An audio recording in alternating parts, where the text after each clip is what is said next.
ஆட்சியில் பங்கு 36 இடங்கள் வேண்டும் என்ற நிலைப்பாட்டில் காங்கிரஸ் இருப்பதாக தகவல் வெளியாகியுள்ளது.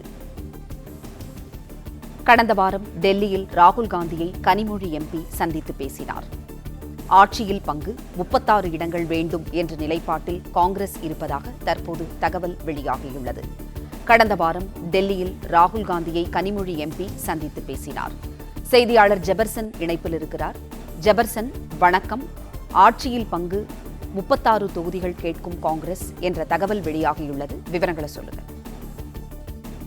வரக்கூடிய சட்டமன்ற தேர்தலை எதிர்கொள்ளும் விதமாக அரசியல் கட்சிகள் தங்களுடைய தேர்தல் நிலைப்பாட்டை தொடர்ந்து கூட்டங்கள் மூலமாகவும் அவர்களுடைய ஆதரவான கட்சிகள் என கூட்டணி சேர்த்து தற்போது களம் காண இருக்கிறது. அதில் திமுக கூட்டணியில் சுமார் 20 ஆண்டுகளாக காங்கிரசும் தொடர்ந்து கூட்டணியில் இருந்து வருவதாக காங்கிரசார் தெரிவித்து வருகிறார்கள். இந்த நிலையில்தான் இந்த தேர்தலிலேயும் காங்கிரசுடனான கூட்டணியில் திமுக இருக்குமா என்ற சந்தேகம் எழுந்திருக்கிறது. குறிப்பாக தொடர்ச்சியாக ஆட்சி அதிகாரத்துல பங்கு, அதே போல அதிக இடத்துல போட்டி என்ற கோஷத்தை காங்கிரஸ் கட்சியினர் தொடர்ந்து முன்வைத்து வருகிறார்கள். இந்த நிலையில்தான் கடந்த சில தினங்களுக்கு முன்பாக திமுக எம்பி கனிமொழி டெல்லியில் ராகுல் காந்தியை சந்தித்து பேசியிருந்தார். அப்போது கூட்டணி பேச்சுவார்த்தை தொடர்பாக பேசுவதற்கு திமுக தலைமையும் காங்கிரஸ் தலைமையும் பேச்சுவார்த்தை நடத்தி கொள்ளலாம்.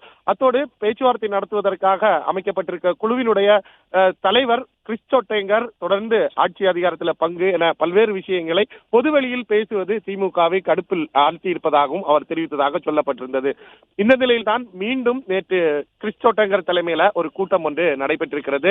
இந்த கூட்டத்தில் மேலிட பொறுப்பாளர் கிறிஸ்டோட்டேங்கர், சுராஜ் ஹெக்டே, அதே போல தமிழகத்தினுடைய சட்டமன்ற உறுப்பினர், காங்கிரஸ் கட்சியின் சட்டமன்ற உறுப்பினர் ராஜேஷ்குமார் மற்றும் சிலர் கலந்து கொண்டிருக்கிறார்கள். இந்த கூட்டத்தில் மீண்டும் அது தீர்மானமாக நிறைவேற்றப்பட்டிருப்பதாக சொல்லப்படுகிறது. நிச்சயமாக திமுக கூட்டணியில காங்கிரசுக்கு 36 இடங்கள் பெறுவது ஆட்சி அதிகாரத்தில் பங்கு என்பதை உறுதி செய்து கொள்ள வேண்டும் என்பதையும், உள்ளாட்சியில போட்டி போடுவதற்கான பிரதிநிதித்துவத்தை தற்போதே நாம் பேசி முடித்துக் கொள்ள வேண்டும் என்பது தொடர்பாக தீர்மானத்தை நிறைவேற்றி அவர்கள் டெல்லிக்கு மீண்டும் அனுப்பியிருப்பதாக ஒரு தகவல் வெளியாகி இருக்கிறது.